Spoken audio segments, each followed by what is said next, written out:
Democrats and Republicans reached a deal this past weekend that pairs border enforcement policy with aid for wars in Ukraine and Israel. However, House Speaker Mike Johnson says that bill will be dead on arrival in the House. We're joined now by Connecticut Senator Chris Murphy to talk about that funding. Senator Murphy, thanks as always for joining us here. This bill has been described as a very bipartisan bill with a little something for everyone. Let's talk first about what's in it. What's in it for Ukraine, Israel, Gaza Strip, and the border? Well, Brent, thanks for having me. I'm proud to be the primary Democratic author of this bill. I've worked for the last 4 months nonstop to try to achieve this compromise that gets money to Ukraine so that Russia doesn't win this war. If Russia marches through Ukraine, they will be on the edge of NATO, and perhaps it would be U.S. and Russian forces fighting each other. That would be a disaster for the United States. But this bill also gives the president new powers to control the border. This is what I've been working on with Senator James Lankford, Republican from Oklahoma, for the last 4 months. And, you know, when I talk to people in Connecticut, they're sick and tired of the border being out of control, but they're also sick and tired of immigration just being a political football. They want us to, find a compromise, and that's what we did.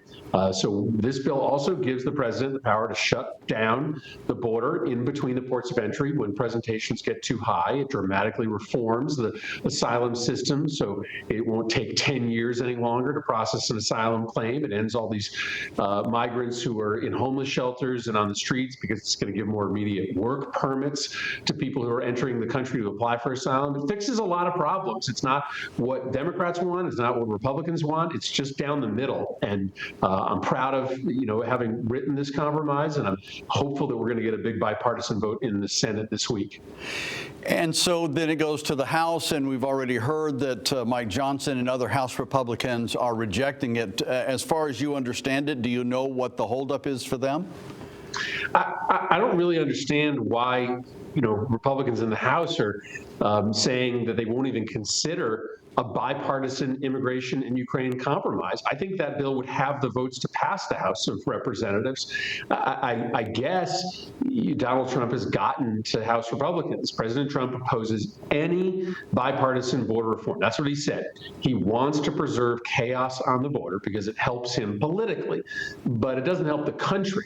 So in the Senate, we're lucky. We have Republicans here that, will vote against Donald Trump's interests if it's good for the country. In the House, it doesn't seem like that's how it plays out right now.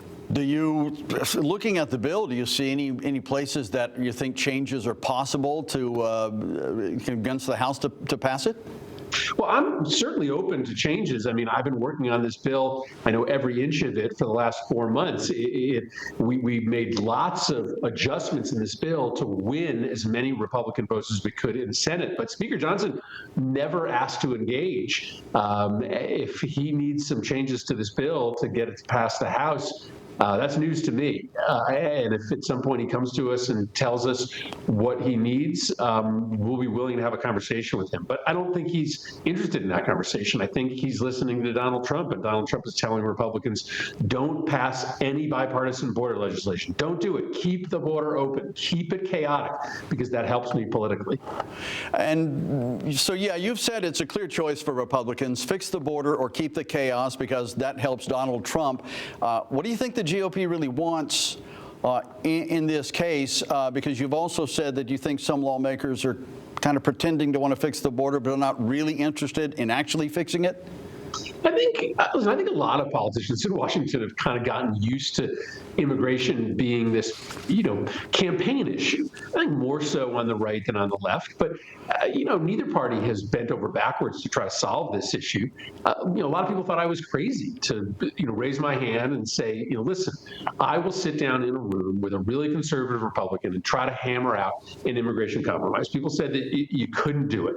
Well, a year and a half, I was able to get a breakthrough compromise on guns. And this weekend, I was able to announce a breakthrough compromise on immigration. I just, think that there are enough Republicans out there of good faith who want to solve problems. And I'm hopeful that there'll be enough of them in the Senate to be able to pass this bill.